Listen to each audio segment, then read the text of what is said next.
यार मस्त बारिश हो रही है, चाय पीने जाते। गोलू भाई को फोन करते। हेलो गोलू भाई, कहाँ पे? मस्त बारिश हो रही है, चाय पीने जाते। अरे पागल हो गया क्या? बाहर देख कितनी बारिश हो रही है, मम्मी डांटेगी भीग गया तो।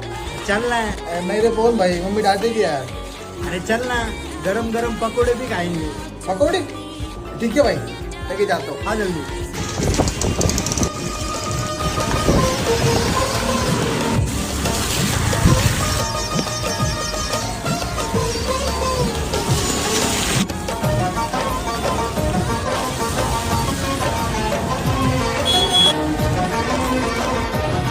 अरे फोन भाई, चल पकौड़े खाने। पागल है क्या? बाहर कितनी बारिश चालू है, भीग जाऊंगा मैं। तेरे इश्क ने